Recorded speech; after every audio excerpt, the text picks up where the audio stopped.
So good evening and welcome everyone to New York City Lera's first fall meeting.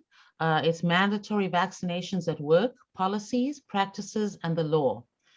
Just to introduce myself to those of you who don't know me, my name is Ann Lesser, and I am the 2021-2022 president of the New York City Lera. Bill Herbert, I don't think he's spotlighted right now, but Bill is our vice president, and Ayanna Blake is, who will be today's moderator, is our secretary. So just to introduce ourselves as the new crew to all of you. So before I start, I thought it was very interesting that this morning on the day of our program, I read an article in the New York Times that talked about the history of mandatory vaccinations. So for those of you who didn't read it, one little point that I found most interesting was that mandatory vaccination actually dates back to 1777. In 1777, smallpox was a big enough problem for the bedraggled American army that George Washington thought it could jeopardize the revolution.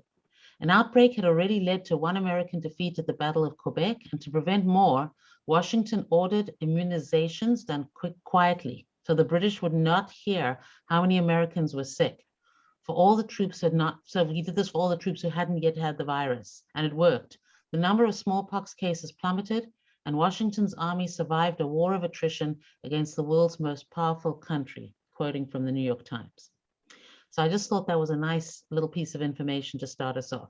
So just to let you all know, today's program is a CLE program. I will be announcing 2 CLE codes during the course of the program. I will repeat the codes, but I am not allowed to repeat them anytime thereafter, and nor am I allowed to put them in the chat. So please pay attention, and I'll also put up a piece of paper with those codes.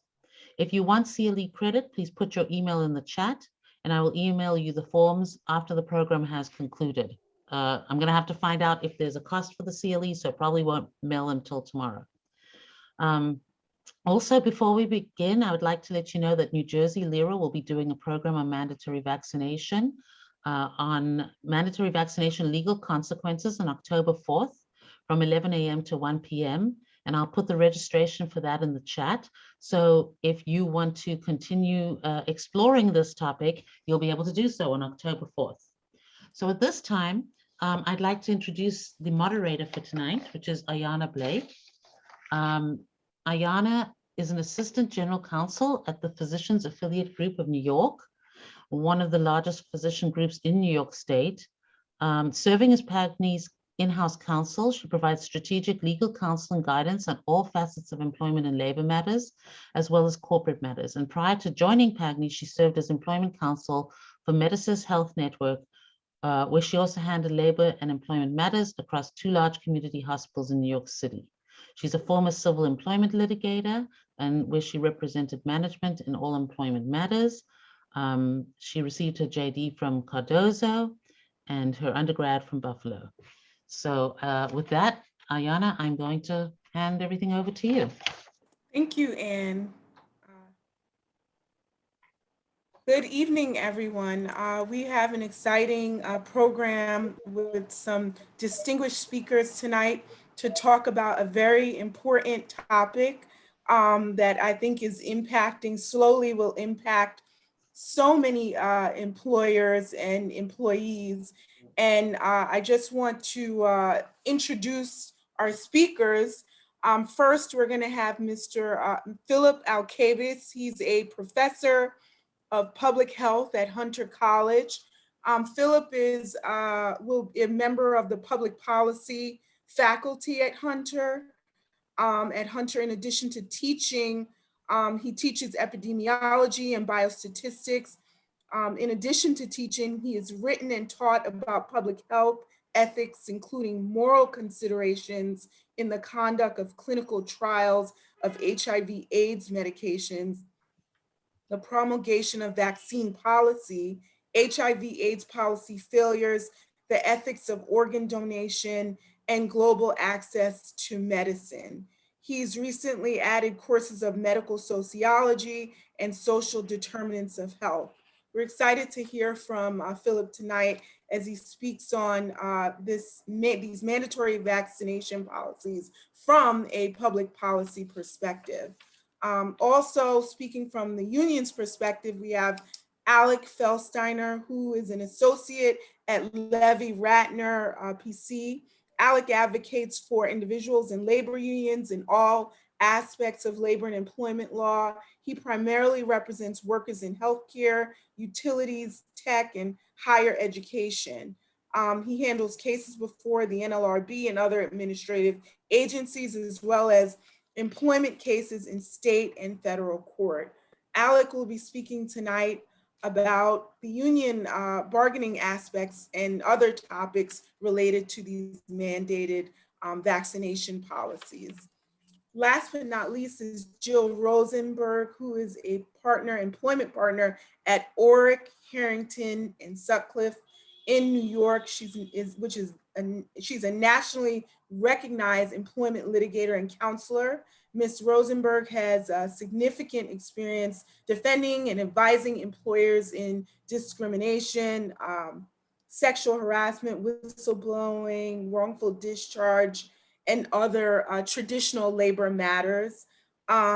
She has particular expertise in representation of nonprofit entities, including colleges, universities, hospitals, foundations, and other cultural institutions. She also will be talking about these mandated vaccination policies, changes, some cases and decisions that have come down since many of these policies have become effective and from the employer's perspective. So tonight we're excited to hear from all three of our panelists who will, we hope that you all have questions. And if you do, you can raise them in the chat and we will have a Q&A portion at the end. And I will ask all of your questions to the panelists. So Philip, you may begin. Thanks, Diana. Welcome everybody. So here's what I will do. I'm first going to talk briefly, give some historical background. I call this part smallpox before Jacobson. And then I'll talk for a few minutes about the seminal decision, US Supreme Court decision, Jacobson versus Massachusetts, 1905. And then I'll talk about the world since Jacobson and try to give a sense of the way that the Jacobson decision has been foundational in both public health in general and public health and vaccination law in particular. And then when Ayana waves, I'm going to stop talking. So some general context: for most of human history, there were no vaccines. There were just diseases that people died from, sometimes in droves. Vaccination, the procedure that Anne was talking about, that was discussed in David Leonhardt's, I think it was New York Times article today, was actually not a vaccination. It was a procedure called variolation that often didn't work and sometimes killed people. My take is that Washington kind of lucked out, but because it could have gone really badly, but it didn't. So he became the father of our country. The procedure we now call vaccination began to be, was based on observations in the 1760s and 1770s in different parts of the world, wherein people noticed that individuals who had been exposed to cowpox virus never got smallpox. Cowpox virus is called vaccinia, and hence the deliberately giving people cowpox virus came to be called vaccination. It was in 1796 that Edward Jenner performed the first quasi-scientific demonstration that this really worked. He immunized people with cowpox and then showed that when they were exposed to smallpox, they didn't get sick. So good. This became instantly popular. Smallpox was such a tremendous scourge worldwide that within a few years, the vaccination procedure had spread through much of the world, including to the nascent United States. In the 1800s, parts of Europe, so some European states, kingdoms, principalities, duchies, from time to time make smallpox vaccination mandatory. Others not, and that goes back and forth. In the US, it's controversial, but the state of Massachusetts makes vaccination mandatory for children attending school in 1855, and the first kind of permanent mandate for school children. It's important to keep in mind that the only thing you could vaccinate against was smallpox. Not by any means the only disease people died of, the only one that was vaccine preventable. In the latter part of the 19th century, states and localities begin to create policymaking bodies to protect the public's health. New York City was among the first big city standing health department, it was called a Board of Health in 1866, and many other places followed. So you begin in the latter part of the 19th century to see jurisprudence around public health, around the reach of these new public health bodies. And this is the background to the Jacobson case. So in 1902, there's a heavy smallpox outbreak in Cambridge, Mass. And the Cambridge, I meant to look up what they were called, if they were aldermen or selectmen or whatever they called themselves, mandated that all residents should be vaccinated against smallpox. A Swedish immigrant named Henning Jacobson refused on the basis that both he and his son had been vaccinated in Sweden where it was mandatory. They had both had a bad reaction and he didn't want it again. Thank you very much, but I'm not getting it. The Cambridge authorities say you have to tell him he has to. He goes to court. The Massachusetts High Court rules against Henning Jacobson, and he goes to the US Supreme Court. In February of 1905, in a 7-2 decision, the US Supreme Court rules against Jacobson. They find Massachusetts to be, the state of Massachusetts to be fully within their constitutional scope under police powers. The decision, which I think is going to be made available to you, Anne, is that right? Yeah, so you can read the whole text of the decision. This will probably be fun. But there are 2 points I want to mention. The decision is written by Justice Harlan. And he's an interesting character at this point in Supreme Court history, because he goes back and forth on on public health questions. But in this one, he makes 2 points which become foundational. One is, and this is in, I think, part 7 of his decision, that the rationale for the constitutionality of the Commonwealth of Massachusetts allowing the city of Cambridge to make vaccination mandatory is what he calls social compact. So he's relying on the imaginary idea that everybody has signed on to a contract saying, yeah, our liberties may be reduced, impeded, or infringed when in the interests of the commonweal. And it will be the state's job to make those decisions. That I believe that Harlan or anybody would have ruled rather differently nowadays, because the social contract paradigm was rather new when the Commonwealth of Massachusetts was writing its charter in 1790. It had been published, articulated by, some of you will remember, by John Locke in England, not long before that.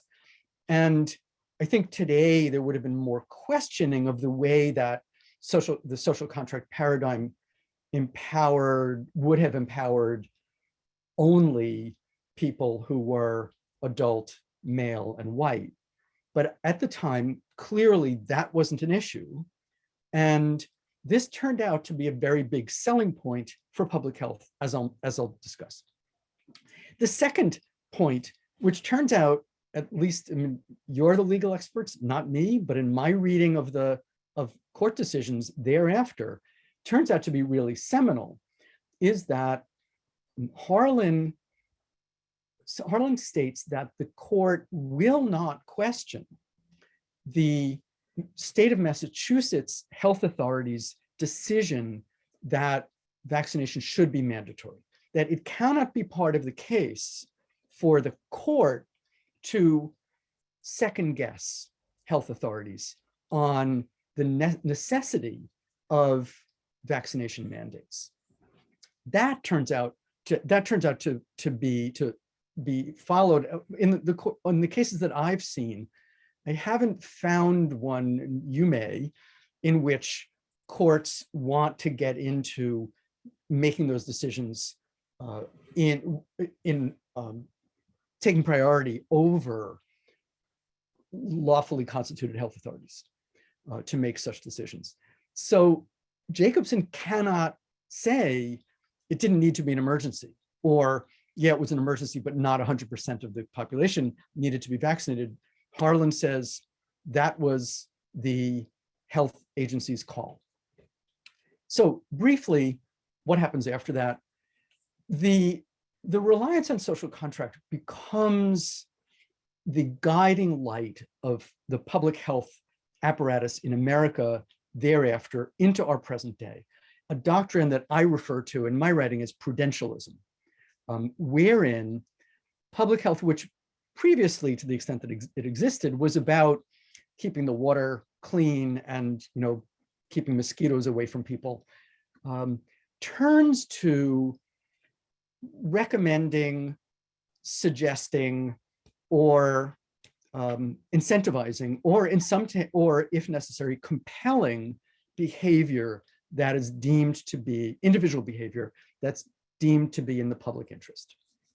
And we see that. We see it not long after Mary Mallon, the infamous Typhoid Mary, is compelled to spend the rest of her life in basically lockup on North Brother Island because she was, through no fault of her own, spreading typhoid. You see in the 1930s, the governments begin to require private companies to fortify or supplement foodstuffs to prevent diseases. So salt is iodized, and the iodization of salt basically wipes out an important public health problem in parts of America. That's iodide deficiency goiter, which causes learning deficiencies. The flour manufacturers have to enrich bread flour with B vitamins. It still is to this day, vitamin D in milk and so forth. Later, we see syphilis testing required in order to obtain a marriage license, and that was true in many states. You can probably think of other examples. You may, in some states, even today, you may be, if you have HIV, you may be required to divulge that fact to any sex partner, and you may be liable if you don't, and HIV is transmitted. Seatbelt laws, I could go on. So this prudentialism flows from the idea that we may be held responsible, we may be required to take certain actions. And Harlan, in his decision in 1905, uses as his example, the government drafts people into the military. So obviously it's okay to do this. We've been doing it. He doesn't say it exactly that way. It's my rehearsal of his opinion. So the second is that the court's unwillingness to ever interfere with public health decision-making made by government bodies. And that becomes important later when smallpox vaccination was no longer the only vaccine. In 1954, polio vaccination comes. In the 1960s, there are many more vaccinations, so that many more vaccinations are produced. There's a vaccine industry now, it's very wealthy. And this is important context to COVID vaccine mandates. I'm almost done. once there are lots of vaccines available, smallpox was really deadly. 15 to 40% of people who get infected with smallpox die from it. Polio, a bit less so, 1 or 2%. As vaccine manufacturers produce more vaccines, they become directed at much less deadly concerns, public health problems that are problems because they keep mothers home from work when their kids are sick, or produce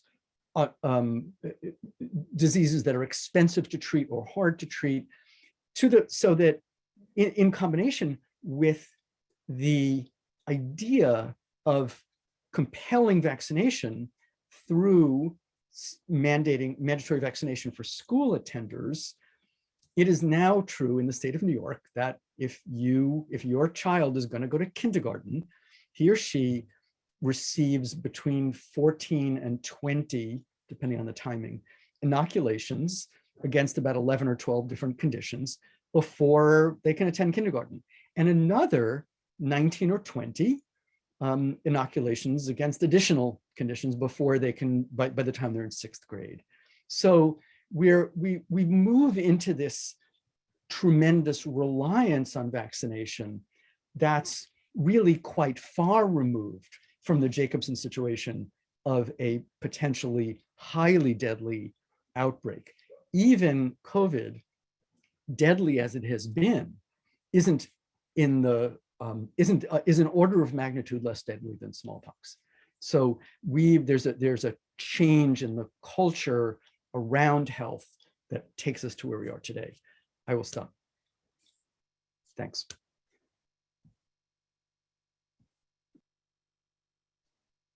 Thank you.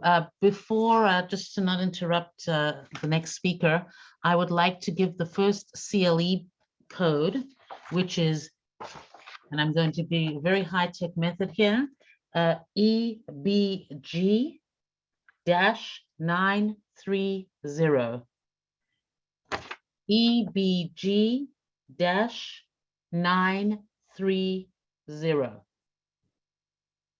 Thank you.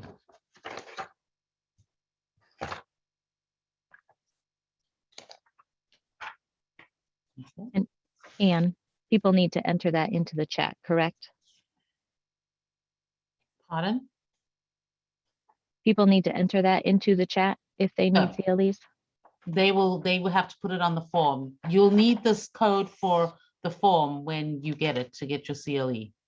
Got it. Thank you. Ayana, you're muted.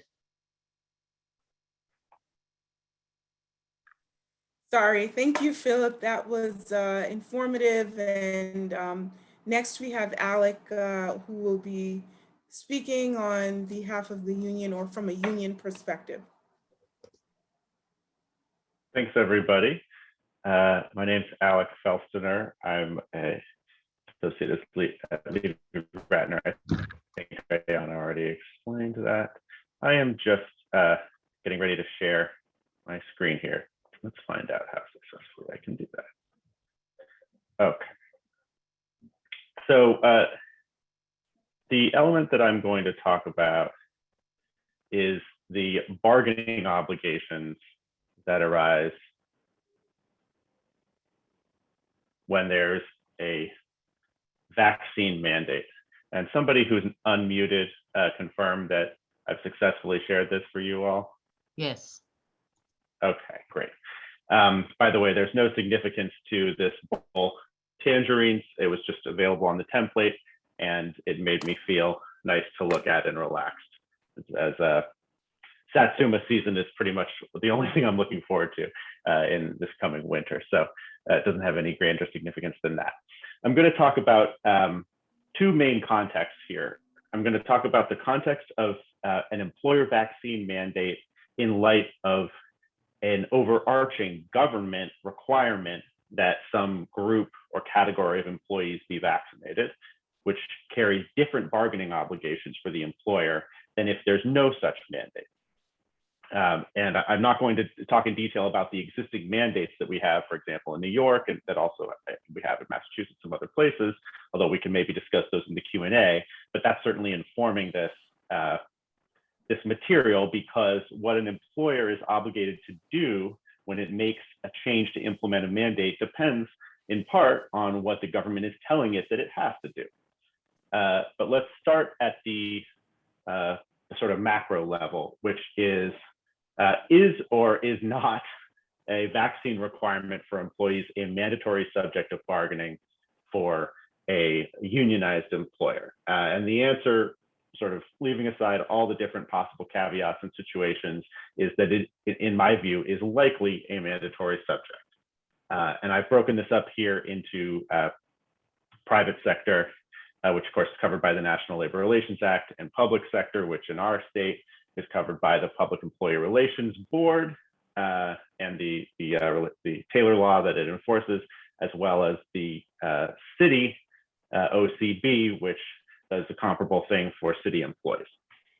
Under the private sector, there is not really either regulatory or case law guidance on the COVID vaccine, or even on mandatory vaccines generally, which is why I've written here, it's likely a mandatory subject as a subject. There are certain ways that employers can get around bargaining it. But I just noted a couple aspects of a vaccine mandate implemented by an employer that would tend to make it a mandatory subject of bargaining. One is that it's usually going to be a condition of continued employment. It also involves submitting to a medical procedure, which is fairly serious on the scale of things that an employer can require an employee to do. And it's often, or if not always, tied to discipline and discharge. And those are all aspects that would likely place it into this category. By the way, I am a union side employment lawyer, but I'm not alone in this. I took the trouble to consult the guidance that was put out there by our colleagues across the table, or frequent colleagues at Proskauer and Safe Arts, and they all seem to think the same thing. I also tossed a couple of sites in here, which I would look at as the likely bases for a ruling if the National Labor Relations Board were to consider this issue. There's a case involving drug and alcohol testing being a mandatory subject, which itself was based in part on a case involving polygraphs being a mandatory subject, which is an interesting case to check out. And then the one that you'll see thrown around a lot is a case from about 10 years ago involving a requirement that nurses either receive a flu shot or wear a mask. And in that case, it was the masking element, not the shot, that was considered by the board and found to be a mandatory subject of bargaining. I'm going to talk about that case a little bit more later. In the public sector, which I have to say as a caveat is not the area where I practice, generally speaking, but I have some material on it here. There is also not really any case law that's directly on point, but the state, the Taylor law, which is the labor relations law, does require bargaining on all terms and conditions of employment, unless they are deemed to be permissive, which I'll explain later, or the prohibited subjects. That's a category that doesn't exist in the private sector, but in the public sector, there are certain subjects that, due to actions of the legislature, are deemed to be off the table for bargaining. And so we'll talk about that in a second too. First, I'm going to talk about the duty to bargain when you've got a government mandate. The examples of the government mandate would be what we have seen coming into implementation this week in New York State for healthcare employees, for Department of Education employees, for courthouse employees, and things like that. What does an employer have to do? There's two separate, I called it the duty to bargain, but there's really two separate types of things that could be implemented, could be impacted by this in at least the private sector context. One is if an employer suddenly says to its employees, you now have to be vaccinated in order to continue to work here. That could be a modification of an existing collective bargaining agreement. And that is a particular practice that's prohibited in the private sector by the National Labor Relations Act. And I've cited the section here. But that really only happens if there is a collective bargaining agreement that covers this issue. And that's only likely if the parties have had occasion to bargain the question of whether employees are going to be vaccinated. Or bargain job requirements in such a way as to prohibit any other kind of changes during the term of the contract. I'll talk about that in a sec. But in the context of a government mandate, even if the CBA, the collective bargaining agreement, were to in some way cover this issue, the employer's need to comply with the law is going to excuse a unilateral modification of the contract midterm. However, I put in a caveat here. So for example, imagine a collective bargaining agreement for some reason that specifically said you can't add any vaccines to the list of vaccines that are already on the list. And you can't do that during the term of the contract, no matter what. Well, if a new vaccine is required by law, then the employer is going to be permitted to modify that term. However, I put in the caveat here that only applies to changes that are directly and indisputably necessitated by the mandate. That's not board language or anything. That is my characterization of how employers are obligated to apply these things, because any other element that is discretionary and certainly the effects of the mandate are still going to need to be bargained. In the second situation,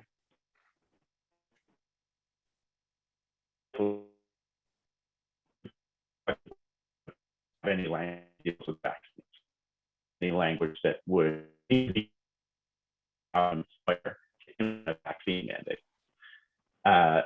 In that situation, I'm sorry, I'm getting a note that my connection is unstable. I hope I don't cut out. Even then, a unilateral change to the status quo of the employee's terms and conditions is going to be exempted from the normal rule of having to bargain. And that's because if you've got to do it to comply with the law, you've got to do it.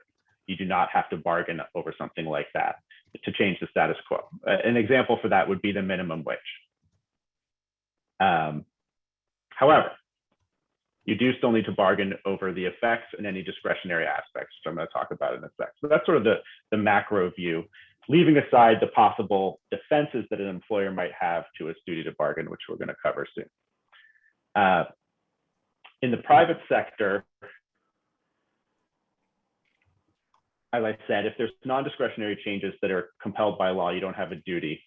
But if there's matters that are left to the employer's discretion, bargaining is required. And I threw a slide up here to a case under the Trump board, which was not really known for expanding or going out of its way to require employers to bargain over issues.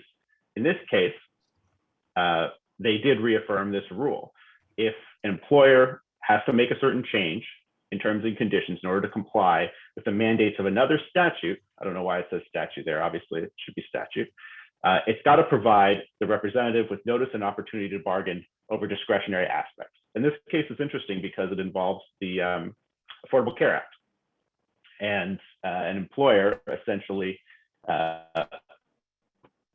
using as its justification the need to comply with certain plan requirements in the Affordable Care Act, it unilaterally altered the healthcare plan without bargaining with the union. And the board, again, this is the Trump board, said, well, you can make changes that you need to make in order to comply with the ACA, but all of the discretionary aspects of those changes are subject to bargaining, including a situation where, for example, the statute says you have to have a minimum of X.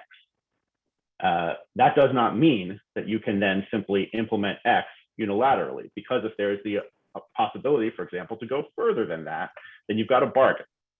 And that was essentially the situation here. In the public sector, as I mentioned, there's prohibited subjects in addition to permissive subjects. The prohibited subjects exists, or it seems to me anyway, as a non-public sector expert, to exist in part for exactly this kind of situation, where a dictate comes from on high that employers in the public sector need to do X, Y, or Z. And based on that edict, it's now prohibited for the union or the public sector employer to bargain over that subject. But in New York, at least, this is a high bar. And I quoted this Schenectady case, the applicable statutory provision has to explicitly and definitively prohibit any negotiation on this term. So what you'd be looking for is something like, this is not negotiable regardless of whether there may be a collective bargaining agreement covering the employees that are impacted by this law. It cannot be negotiated, something that's explicit and definitive. And I gave that example, by the way. The Schenectady case is another ACA case. In that case, the school board, I believe, would have been unilaterally implemented a new healthcare plan, and it used as its justification that they had to comply with the ACA. And PERB said, well, no, there's a lot of ways of complying with the ACA. You're not required to put in a new plan with a new provider. You could also have made changes to the existing plan or negotiated X, Y, or Z with the union. So I gave a couple other examples here because I think they're illustrative of this kind of this difference between the prohibited subjects and the discretionary aspects, but also because it comes back in the COVID vaccine mandate world as well.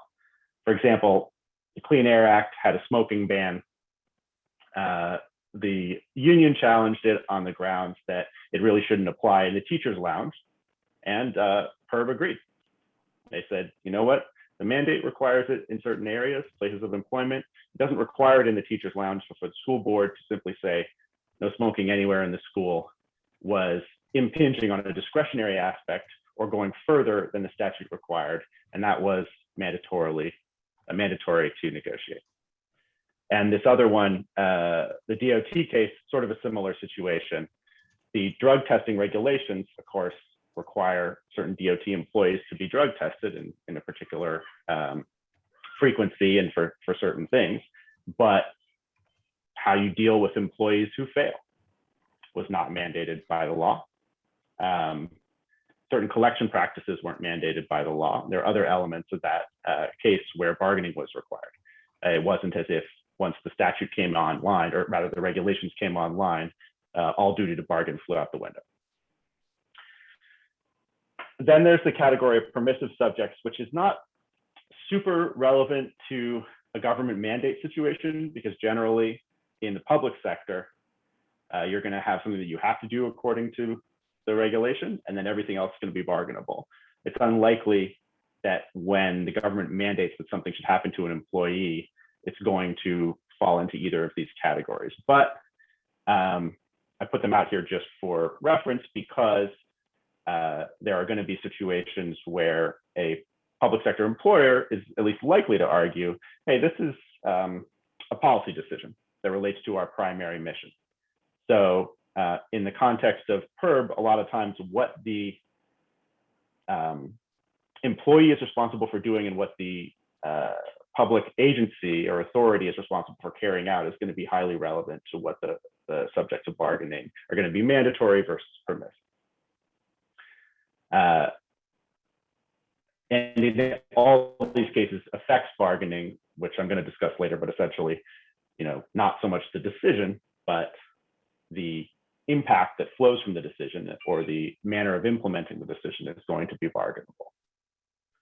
Okay, the last point that I wanted to make here is something that is coming up already with the COVID mandates that are in place here in New York, and is sort of a critical thing for employers that represent lawyers that represent unions, lawyers that represent employers, which is to focus on what the mandate actually requires, because so many of these cases, employers have neglected, or rather breached, their bargaining obligation by over-interpreting what the mandate requires them to do. So what does it actually require? As compared to how do you interpret it? How do you implement it? What are some logical extensions of it? For example, the school board might have thought, well, if you can't have smoking in places of employment, that ought to logically extend to the teacher's lounge, and they were wrong. at least as PERB was concerned. And the same goes for similar kinds of things with the COVID vaccine mandate. So for example, the mandates that we have seen come down tend to focus on who, i.e. which employees have to be vaccinated and in what context. The one that I'm most familiar with, because I work on it all day, every day this week, is the healthcare workers mandate, which mandates which employees have to be continually vaccinated. And the answer is people who are working in a situation where there is a risk of infection to the patients, to the public, to their coworkers. That's the category. It does not say what's supposed to happen with an employee who is in one of those positions or is working in one of those positions at the time that the mandate takes effect, but is unvaccinated. It doesn't say what's supposed to happen with those people. It doesn't address accommodations apart from a specific medical exemption. It doesn't address procedures for implementing. None of those things are addressed by the mandate. The mandate only deals with who's got to be vaccinated when. And that's something that employers have to look at very closely when they're attempting to implement these mandates or craft their own policies around them. Okay, I want to call your attention to a couple of cases that have come out, two of them very recently. A couple of days ago, the city of Newark, where Newark, this is not where I practice, so I'm not super familiar with it, but Newark has a COVID-19 vaccine mandate for its police officers, which was perhaps unsurprisingly challenged at the Public Employee Relations Commission, which is the New Jersey analog of the Public Employee Relations Board, and then was subsequently challenged in state court. And the court, in a very, very strident decision, it's rare that you read stuff this strident, denied that the city had any obligation to bargain over the decision to implement this, nor any obligation to bargain over the effects, which was rare. That is particularly rare. And the reasoning that the court gave was that the sort of discretionary elements, quote unquote discretionary elements of this mandate, such as when exactly it would be implemented, the disciplinary procedure for non-compliant officers. What the court said was to, I'm paraphrasing, but essentially to compel the city to bargain over those aspects would interfere too greatly with the city's vaccination program. And for that reason, it essentially destroys the managerial prerogative the city had to immediately implement. They were allowed to do it without this bargaining. And essentially said to the officers, if they want to keep protecting the public interest, they can get vaccinated. If they don't, they can quit. Another case from a different jurisdiction is one in California involving the university system. Of course, like many university systems, they required shots on campus, although this actually was not COVID, it was flu shots. It was in connection with COVID, but what they did is they required flu shots for anybody on campus.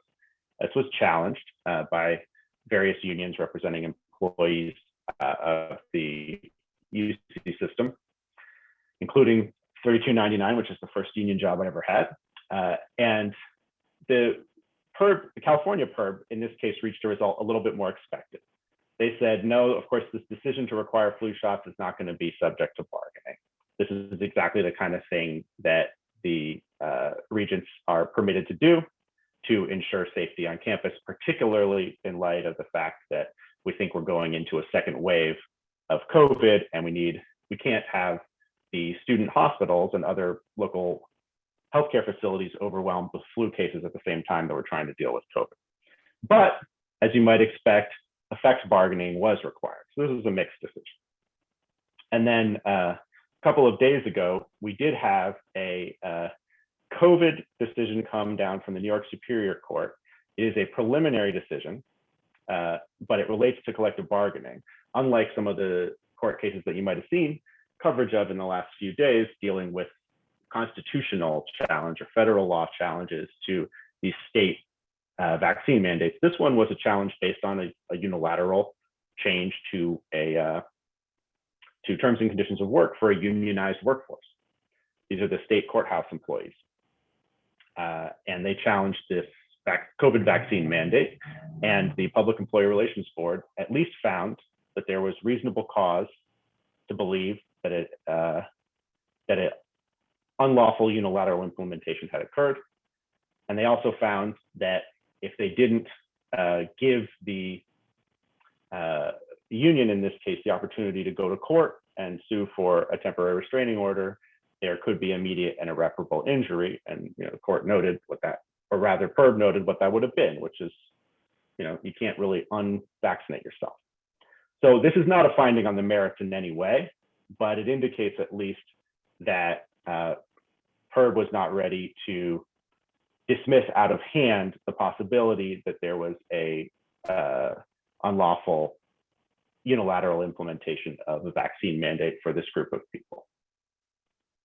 Okay. Next question is what happens when there's no government mandate. I looked up the same, I put in here the same basic categories. You can have a violation of labor law by modifying a contract, again, if the vaccine issue is actually addressed in the contract. Something I flagged that I was going to come back to is, even if the vaccine issue is not explicitly addressed in the contract, if the parties have bargained to preclude any midterm modifications to job requirements, this is something that's a little more common in skilled trade, stuff like that. But if they've bargained for that, and this would be a midterm modification to a job requirement, then potentially, without the government telling the employer you have to do this, it could be a unlawful midterm modification of the contract. So you'd be looking here at what we call zipper clauses in a collective bargaining agreement, or language dealing with job requirements or hiring or job qualification or requalification that forbids any new changes without bargaining with the union. The more likely place for this to come up, however, is in the duty to bargain contracts rather than the modification of an existing contract. When you don't have a government mandate, the employers are going to have to bargain over a vaccine requirement unless they have some privilege under the statute or some privilege in their existing contract. What we'd be talking about here is a management, commonly known as a management rights clause. And even in those situations, they're going to have the obligation to bargain effects. And that's true even if they, for example, as has happened with a lot of us that represent unions, probably colleagues who represent management, people implemented new COVID-related work rules without bargaining. And whether or not they were privileged to do that, it was generally permissible for them to bargain the effects afterwards. So they could implement and then say, okay, now how do we bargain what some of the effects of this are? All right, in the private sector, we're going to talk about private sector first and then public sector. In the private sector, there are a couple of statutory exceptions, but these are not easy for employers to get. One of them is for decisions that are related to, quote unquote, the core purpose of an employer's enterprise. If that's the case, it's not a mandatory subject. This is one of these things that the board has put out there, and that in my experience, management side lawyers refer to as some kind of fiction, because the board doesn't actually ever recognize it. They just continue to reiterate that it's theoretically possible. In the Virginia Mason case, which is the one that's sort of closest on point, what we've got, nurses who refused flu shots were told that they had to wear masks instead. And that work rule, which was not bargained, was deemed to be a mandatory subject. The employer argued, no, keeping nurses from getting the flu vaccine or transmitting it to other people is part of our core purpose as a hospital. But what the board said was, it's not closely related enough. But really what they said was, this core purpose exception that we have, it's got to be narrow. If it's not narrow, it is going to swallow up the rule too easily, because anything could be viewed as part of the core purpose of an enterprise. And what the board wrote with respect to hospitals, which is a sort of a dramatic example, is that healthcare employers don't have a narrower duty to bargain than other employers. And any rule that implicates how, when, and by whom patients are going to be cared for is theoretically related to the core purpose of patient care in this example. So it's possible to bargain those without interfering with the core purpose. We're going to keep them as mandatory subjects. Just because nurse masking was not enough, though, doesn't mean that COVID would not tip the scales the other direction and persuade the board to finally find a core purpose exception, but they haven't so far. There's also a balancing test that the Supreme Court laid down without a whole lot of assistance for how to apply it. In 1981, this leading case, First National, that basically for certain kinds of employment-related decisions tries to weigh the burden on the business against the benefit to the collective bargaining process. The question here is not so much how would that balance come out, because that's impossible to predict. The question is, does it actually apply to these kinds of rules, like a vaccine mandate? Historically, it has mostly, if not only, been applied to big kinds of operational changes. For example, First National was a case where the employer had a contract with a third party that its employees would then go and serve. It was a housekeeping company, I believe. Its employees would then go and serve this third party. The employer decided to cancel the contract. Well, obviously that had a dramatic impact on the employees who were servicing that contract. But the Supreme Court understandably said the employer doesn't have to bargain over that. If they're going to decide that they don't want to have a contract, or they want a subcontract, or this, that, or the other thing, that's part of their core entrepreneurial work, and you weigh it, you weigh the burdens. I'm not sure that it would actually apply to a vaccine mandate. So what you really need to look at, and what is most likely going to be the focal point of any kind of private sector litigation on this issue, is going to be the management rights clause. This is a common clause, near ubiquitous clause in collective bargaining agreements that gives management certain rights and reserves for management certain rights that they might otherwise have to bargain. And one of those could be the promulgation of work rules. And frequently it'll be the promulgation of work rules or health and safety rules. So the question is going to be, does that clause itself waive the union's right to bargain over this subject? Under the historical, excuse me while I plug in my computer, under the historical board standard, at least for periods of time in the board's history, you needed to have a clear and unmistakable waiver of the union's right. And this was the board rule, despite it receiving a decent amount of criticism in the courts of appeal. But under the Trump board, this has essentially been lined up with the courts of appeal rule, which basically looks at, does the contract cover this? Does the plain language of the contract cover it? So for example, if the plain language of the contract says health and safety rules, the board going to look at that, go, yeah, I think this is a health and safety rule. In which case, the employer is not obligated to bargain over the decision, still obligated to bargain the effects.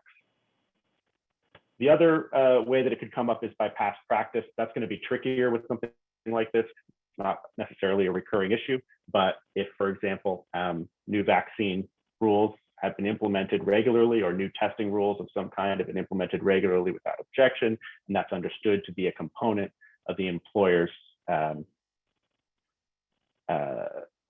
reserved rights, then perhaps the union would have waived the right to bargain over this. By contrast, if the employer has repeatedly made proposals to the union and engaged in bargaining over new work rules or every new work rule, it's going to be tough for the employer to come back and say that its management rights clause gives it unilateral authority to make a pretty dramatic new work rule like a vaccine requirement. Okay, I'm coming to the close here. I just wanted to flag the analogous situation in the public sector. It's a little bit strange because if it's a rule in the public sector, in a sense, it's a government mandate. But what I'm talking about here is a situation where, like we have in New York, the Department of Health says to every city agency, this is what you have to do. When there isn't a government mandate, then what you have is a city agency deciding on its own, city or state agency, whatever it may be, deciding on its own that there's some beneficial rule that they should implement. And the question will be, is it a policy decision that relates to the primary mission of the employer or not? This is a balancing test that in New York State, the PERB will do, at balancing the employer's interest versus the impact on employment. And for example, an example I gave here, this transit authority case involved a rule where the transit authority told transit authority employees, you can't have secondary employment. And the ostensible reason, which I think we could figure out, is they're concerned that people are going to be tired on the job if they're working other hours besides the hours that they're working, which could lead to safety hazards. However, even though the court in that case recognized that the transit authority did have a core mission or primary mission of public safety, they weren't really able to link it up. They didn't have statistical evidence or other evidence linking having secondary employment with that core mission. And for that reason, this was a bargainable subject. So there was no government mandate here. This was just a situation where the agency decided something might be good, but they didn't have enough connection in order to take it out, connection with their primary mission in order to take it out of the universe of mandatory bargain. The last topic I wanted to cover is sex bargaining. Whoops, I ended the slideshow by accident. Let me see if I can get it back up. Okay. This is an obligation that whether you're public or private sector is very, very likely you're going to have, notwithstanding that New Jersey case that may or may not survive appeal. If it's appealed, generally speaking, there's going to be an effects bargaining obligation of some kind. And I wanted to give some examples in the context of a vaccine mandate. I'm not making these up. These are coming out of, basically my regular professional life, as well as some conversations I've had with my colleagues. One is notice to employees. So sure, the mandate's going to say this needs to happen by this date with these employees, but how are employees going to be notified of their rights? How are they going to be notified of the process for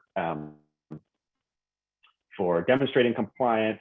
What systems are you going to use? I put here procedures for submitting compliance materials. This is something that came up for us. You got a workforce that has, mixed fluency with, say, an online form or stuff like that. Procedures for submitting and requesting exemptions. What is the exemption decision process, including appeals? And then what do you do with the non-compliant employees? There's so many things here that go outside the realm of what the popular press is reporting, which is just like, oh, if you don't have the vaccine, I guess everybody's getting fired. That's not necessarily true. You could have people put on unpaid leave. You could have a compliance grace period. There's questions of what happens if somebody later complies and returns to work, whether they retain their seniority or their prior position. Are they eligible for rehire? What kind of separation do they have? Is it a resignation? Will they have health benefits continue for some period of time? Is there going to be payout or severance? These are kinds of things that traditionally a bargaining representative would handle.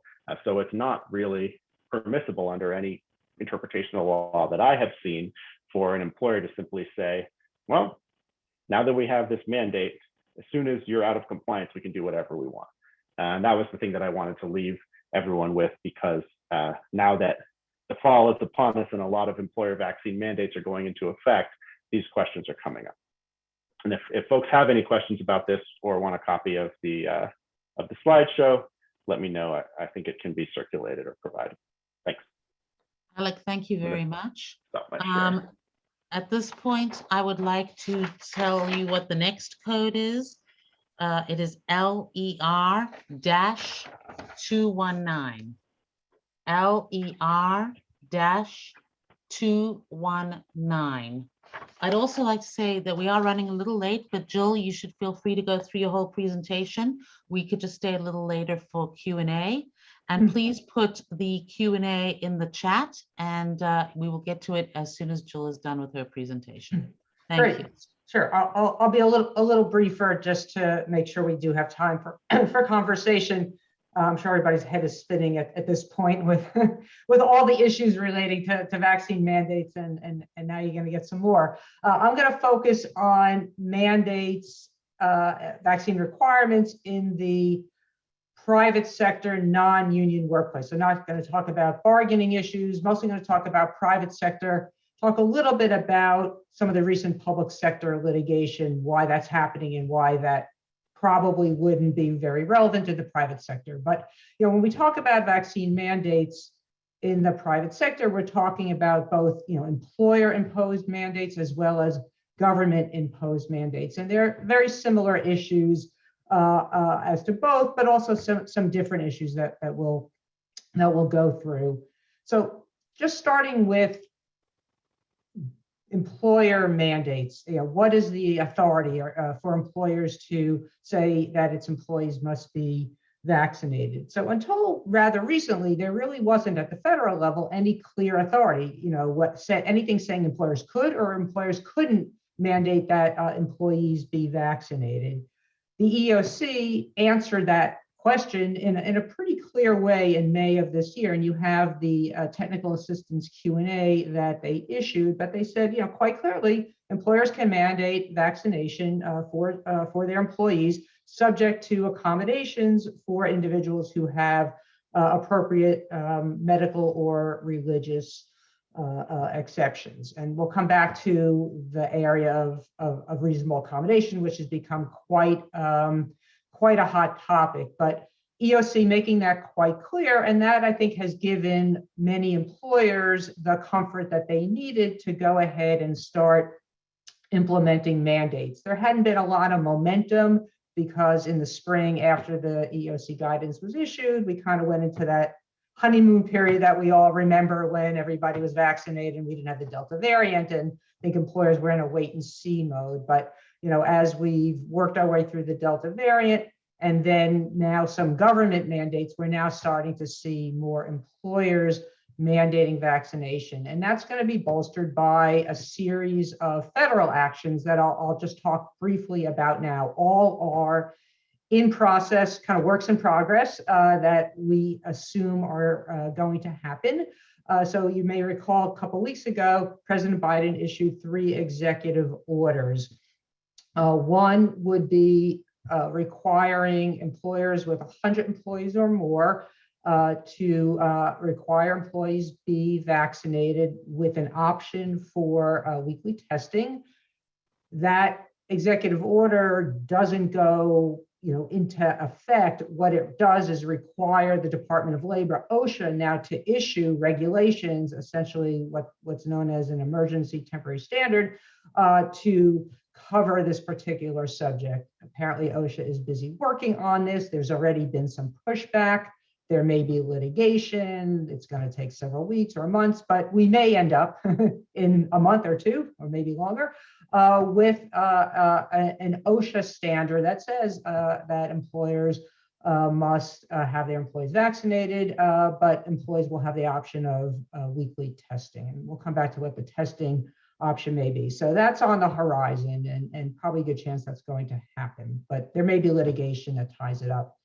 The second executive order probably isn't that relevant to this audience, but with it more within the president's authority, issuing an executive order as to the federal workforce, over which obviously the president has more direct authority, mandating again vaccination with an option for testing.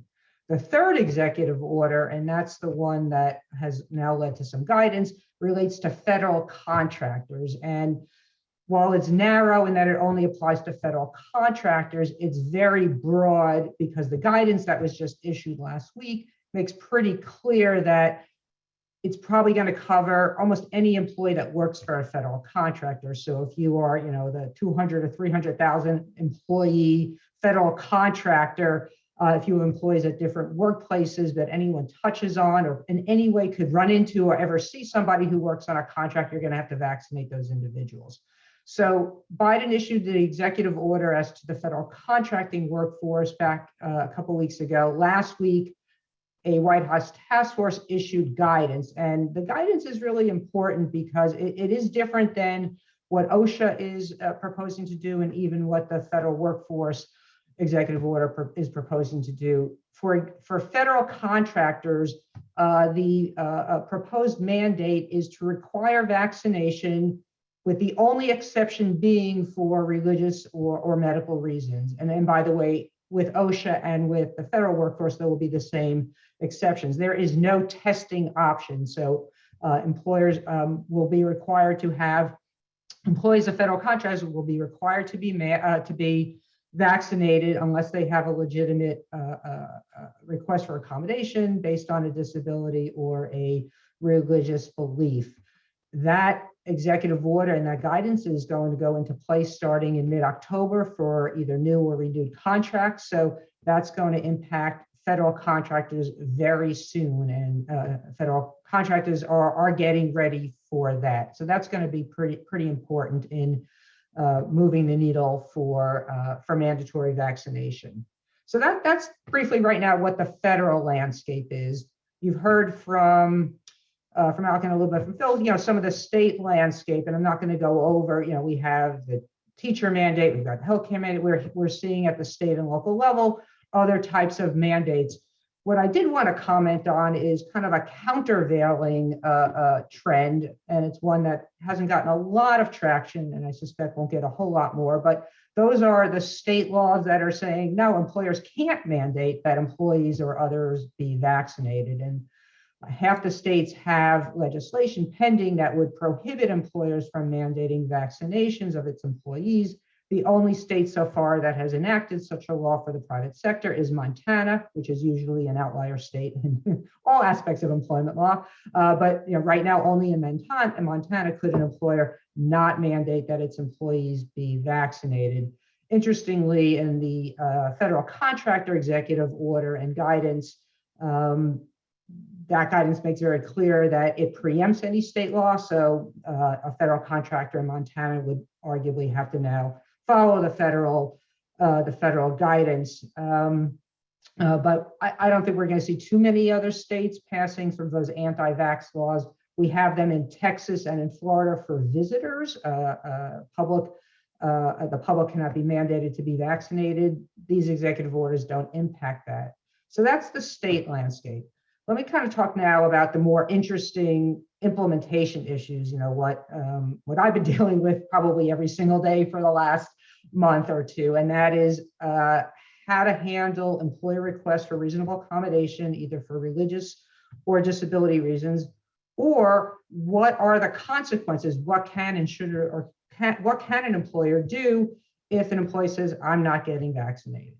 So with respect to the reasonable accommodation issue, both the EOC as well as the proposed OSHA guidance and the executive order from Biden are going to follow existing law. And under Title VII, what we know is that individuals who have a disability or a sincere religious belief or practice are entitled to a reasonable accommodation, subject to the employer saying it's an undue burden. The undue burden for disability is a pretty high standard to meet. I think probably everyone's familiar with that.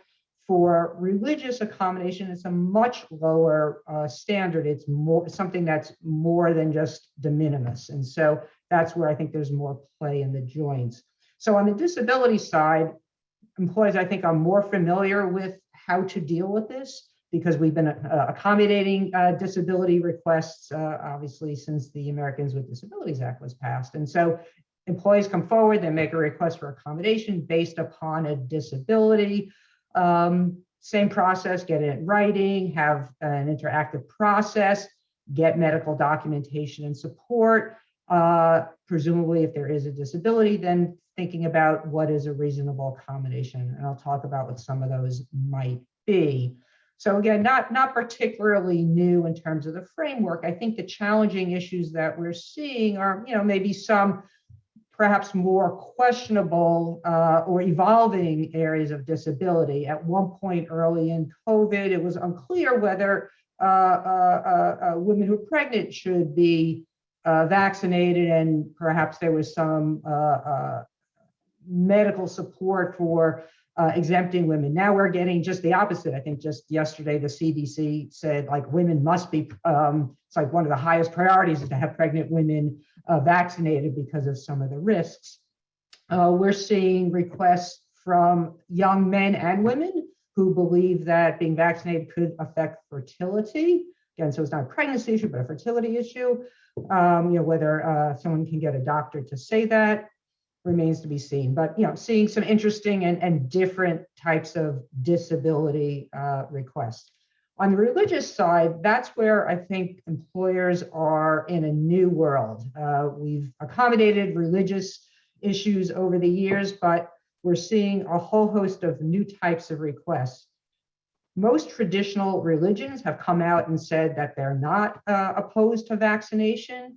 What we are seeing is what I'll describe as kind of newfound and untraditional religions, where individuals are coming forward and saying, this is my religious belief based upon X, Y, and Z that I cannot be vaccinated. Perhaps the most popular one right now, and the one that I know I've been struggling with many clients, is with regard to fetal cells. There is a view that, and it's mistaken, that fetal cells are used in the creation of the 3 major vaccines. It appears that possibly only J&J has fetal cells, Moderna and Pfizer don't, but fetal cells may have been used in the development and creation of these vaccines. And so individuals are coming forward and saying, I'm against abortion, I'm pro-life, or some religious twist on that, and saying, well, I would not have take a vaccine that was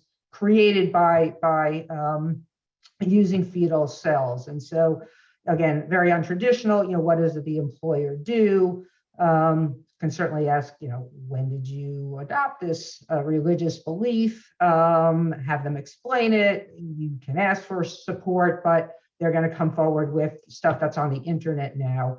One of the interesting aspects about this particular fetal cell request is, and some employers have pushed back, apparently like every major vaccine has used fetal cells for development, and pretty much every over-the-counter medication has been developed using fetal cells. And so, some employers have said, do you realize that, are you saying that you've never gotten a flu vaccine, or you will never get a flu vaccine, or you won't take Tylenol?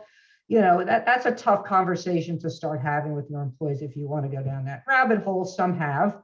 I think the conversation really then moves to, well, what's the reasonable accommodation here? And as I said, in contrast to disability accommodation, you don't have as high a burden. Remember, the reason you don't want people who are not vaccinated in your workplace is for health and safety reasons. And so what is going to be the exception for somebody who says, I'm not going to be vaccinated? Are you going to have them come to the office, make them wear a mask, be tested quite frequently, sit by themselves, be isolated? Some employers have taken that route and said, okay, we'll let you come to the office, but those are going to be the conditions.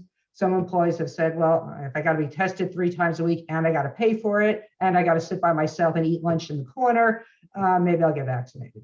Other employers have said, look, we really mean it. We want to keep our workplace safe. We only want people who are vaccinated, and coming to the office is not an option. And so it may be they continue to work from home. It may be if it's a job that requires in-office work in retail or public facing, that individual is going to be put on a leave of absence, or paid or unpaid. And so employers are working through those issues. And that really then gets to the last topic, which is, what are the potential consequences or options, when somebody says, either because of an accommodation or just, I'm just not getting vaccinated, I'm opposed to it. Again, no good reason. What can the employer do? And of course, the most drastic action is to terminate the existing employee, or for a new hire, not to hire that person. We're seeing many employers make vaccination a condition of employment. So can the employer do that in the private sector? The answer right now appears to be yes. There have been very limited legal challenges. You may recall, and I think we put it in our materials back a couple months ago, Houston Methodist Health System was subject to a lawsuit by a handful of nurses who were fired after the hospital system implemented a vaccine mandate. They sued under a number of sort of common law and privacy theories. Court threw it out pretty decisively, kind of saying essentially, look, you have a choice. You can get vaccinated or you can get another job. That was the analysis. Didn't really give much weight to the legal arguments. And so I do think in the private sector, there is a lot of leeway. There's a lawsuit that started against United Airlines on a number of different issues. You may have read that yesterday or today, United announced that about 500 employees who refuse to be vaccinated are going to be fired. That will probably lead to more litigation. So I think we'll see some activity there. This is where I wanted to chime in on the public sector. So as mentioned earlier, we have our healthcare mandate in New York and the teacher mandate. And the teacher mandate outside of the union context had led to a lawsuit filed in the Southern District a couple of weeks ago. Injunction was issued, then the Second Circuit reversed. What is that lawsuit about? Those public sector employees are making an argument on a very different basis, only one that public sector employees can make, and that's on constitutional grounds, arguing that they have property and liberty rights in their employment under the Constitution that can't be taken away without due process, and mandating a vaccine violates their due process. Yes, we know there's a compelling government health and safety issue that we need to keep people safe, but our rights as to have our jobs and have our profession outweighs it. So that's the basic legal theory in that lawsuit, and most of the public sector lawsuits didn't get very far in the injunction proceeding, query whether those cases will have any legs. So the other options, termination, not hiring the person, those are obviously the most drastic. We're seeing employers say, well, we really want people to work in the office. If you're not vaccinated, we don't feel comfortable having you in. We don't want people working from home, or it's a job that can't be done from home. We're not going to fire you, but you either got to exhaust all your paid leave or go on an unpaid leave until such time as this pandemic is over and vaccination is not required, or you change your mind, you get vaccinated. That's been, I think, a pretty common route. Saying somebody can work from home or has to work from home is an option as well. Some may say, well, that's great. A lot of people really don't want to be vaccinated, and so they're saying that so they can work from home. But that's not always the desired approach. There are many employers where working in the office right now is really important, and people want to be seen and want to be heard. And somebody who's told they have to work from home because they don't want to be vaccinated may not like being out of sight, out of mind. But again, an appropriate option. You may have seen some employers, I think Delta is the most public, that has come out and said that they're going to have health insurance surcharges for individuals who aren't vaccinated. It sounds on its face like it should be okay, but there may be some legal arguments there. They've gone out and implemented that. What it's done apparently is just cause people to become vaccinated, that they don't want to have the surcharge. So that may have been the purpose in the first place. And then lastly, I think what's going to come up with respect to all of these executive orders that have the employer testing option, what do you do if somebody doesn't want to be vaccinated? Well, you can have them be tested regularly. And then the question comes up, who's going to pay for the testing? I think we're going to have an answer to that question, at least under the executive orders, and perhaps with OSHA. Will employers be required to pay, or can it be passed on to employees? New York is not one of the states like California or Illinois that requires employees reimbursed for expenses. So you could pass along the cost, but do you want to do that? These tests can be pretty expensive. Yes, it could incent somebody now to be vaccinated if they realize they got to pay for a test 2 or 3 times a week. But you have to recognize that for employees who are non-exempt, if they have to go take the time to go get tested, you got to go take an hour and wait in line on Broadway and 68th Street near me, where there's a line out the door every day. If they got to wait in line to get their COVID test, you got to pay them for that time. So now it's okay. I got to pay somebody for 2 hours to wait in line in the morning, but I'm not going to pay for their test. What's going to be better for the employer? So I don't think these issues have been worked out yet. Yes, at this point, some employers are mandating testing and some are mandating that employees pay for it. Some are doing it on site. That's perhaps the most efficient way. Get your people in, pay for the testing, get the testing done, and have them come to work. So, certainly a lot of moving parts. I think we'll know more about who has to pay for testing and what the ramifications are for that when, as I said, the executive order implementation is fleshed out. But it's almost 7:30. I'm going to stop my remarks at this point because I am sure there are questions that folks have, and I know we wanted to have a little bit of an interactive dialogue with other folks on the panel. Thank you, Jill. I have been receiving questions and I'm going to pose them in terms of relevance, and I guess I'm not particularly sure who it will be directed, which panelists it will be directed to, but I will pose it, and if you know that you can answer the questions, you may. So one question says, the courts have historically allowed an exclusion of a religious exemption from a vaccine mandate. Do any of you think the current Supreme Court will go in a different direction?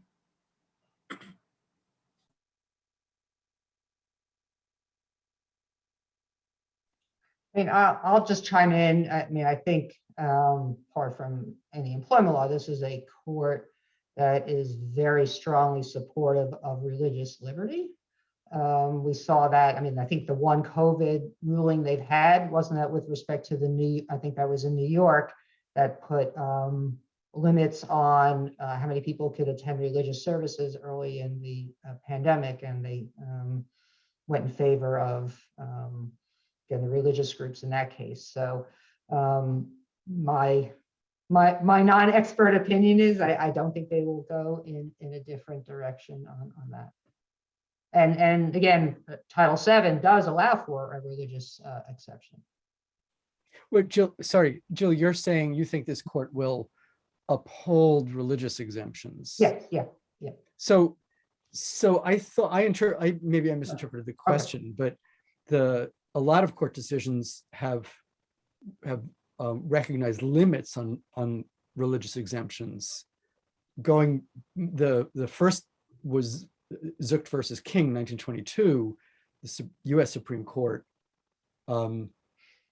decides that Rosalind Zucht indeed must attend school in Texas, even though she's saying that that the vaccine mandate in Texas and her unwillingness to get vaccinated would deprive her of an education. So the court decides that she has a responsibility to get educated and therefore must get vaccinated, or must get vaccinated. And this is not discussed very much, but there's a really interesting decision in 1978.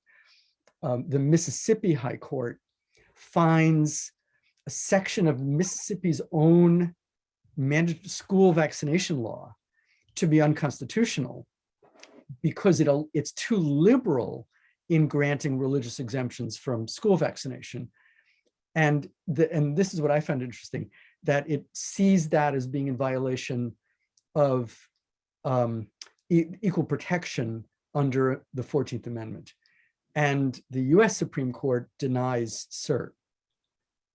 So and now I don't know that that's happened since then, but that seemed very, very interesting in this balance between religious exemptions and vaccines. Now, it's school-based, it may be different for employers, but and then it's a new court.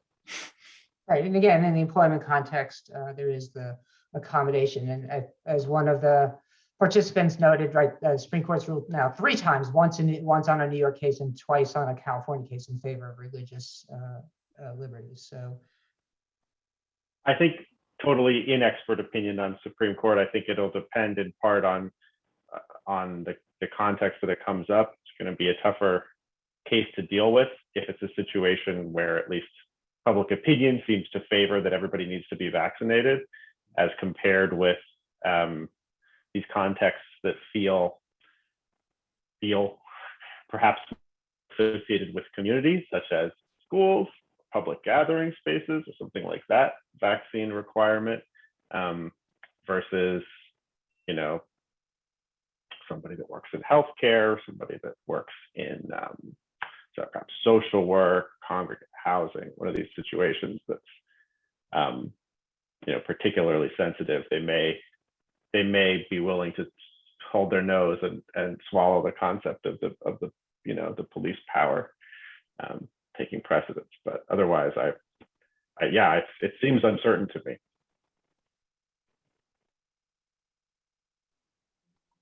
So I'm gonna move on if no one has anything else to say to the next question. This may be for you, ALEK. What basis does a non-union private sector employee have to claim a disability where that employee and all family members have had about 12 different vaccinations against pox, polio, etc., as a condition of attending public schools? And PHILLIP, you may be able to weigh in on this too. I saw that question. That's really interesting. Yeah, and I'm guessing, Jill, you may have encountered this in counseling employers.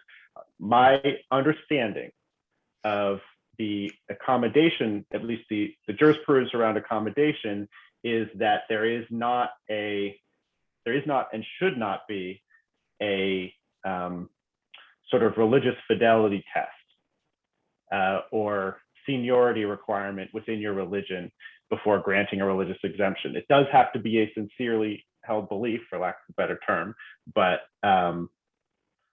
they would not, for example, question somebody's recent conversion unless there was really significant and, you know, substantive evidentiary reasons to believe that it's false.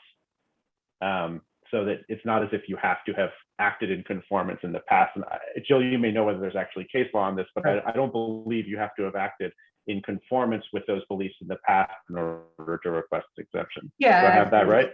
Yeah, there's a later question, you know, like, yeah, you could be newly religious, or it could be, you know, again, religion. I mean, again, I'm being a little bit cavalier about this, you know, religion that you just adopted in the last 6 months, you know, and that's, you know, that's the challenge here. There's a very low bar for what, you know, an employee must show that it's a sincere religion. It can be a non-traditional one, and it can be a brand new religion. I mean, obviously, you know, if they say they've had this religion for years, but you could show that they've done things that undermine or contradict it, that's one thing. But I think most employers are sort of loath to get too deep into that sincerity question, unless it's obvious on its face, you know, like somebody's posted on Facebook, like, ha ha ha, I just found something on the internet, I'm going to use that now, you know, or, you know, somebody's they came in for, you know, the first thing they did was they gave a doctor's note that, you know, I have a medical condition. Well, that didn't work. Then the next one they come in, well, I'm opposed to it.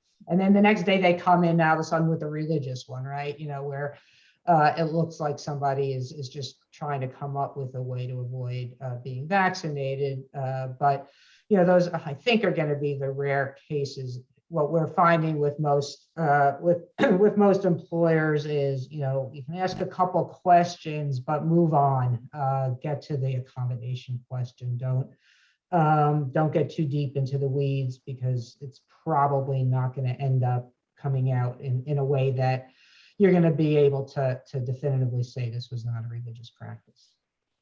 Plus, since the bar for a burden to the employer, where you no longer have to grant the accommodation, is so low.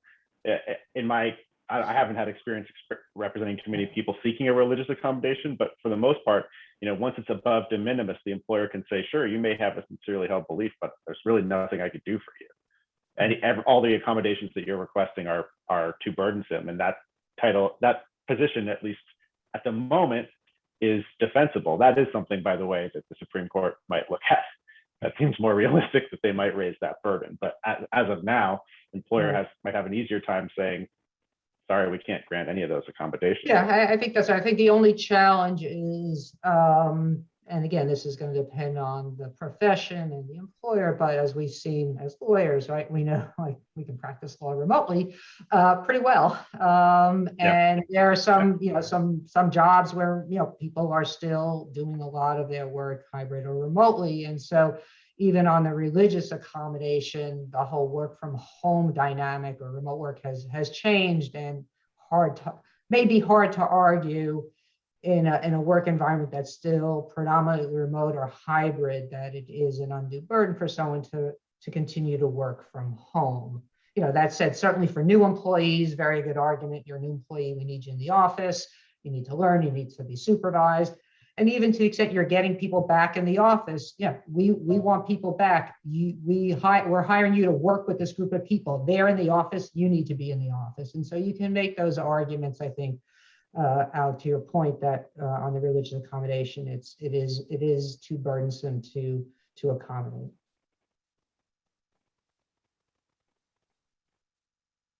Other questions? Diana, scrolling down here. Yeah, I think there is a point that's made, not necessarily a question, that the fetal cell argument is the main issue. Can you all hear me? Yeah. Yep.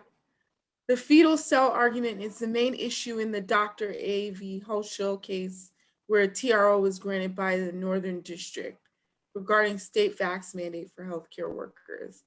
So that was more of a point to make. And I don't know if you guys want to elaborate on that point or discuss it, but not necessarily. Other than good information. It'll be interesting to follow that. The fetal cell issue is a hot one. That the questioner was actually, I think we may have answered the wrong question. The questioner was asking about a claimed disability where the employee and family have had dozens of vaccinations earlier in their lives. Not really. So it's not a religious accommodation. In that case, I mean,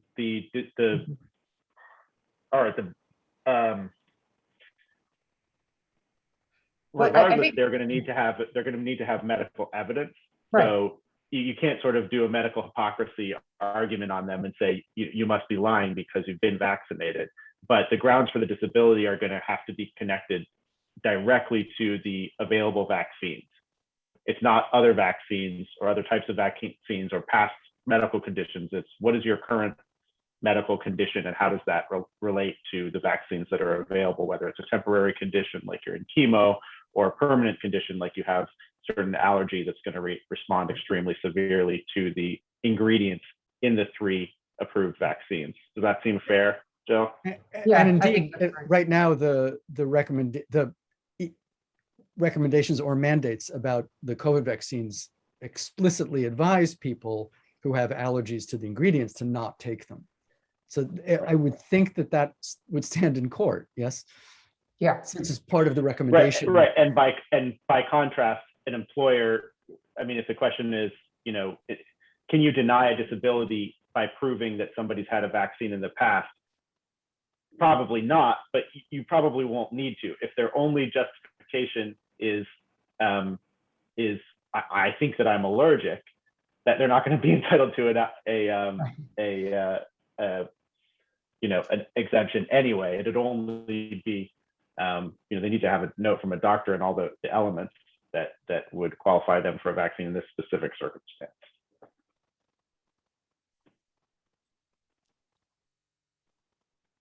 Yeah. I don't think there are any questions.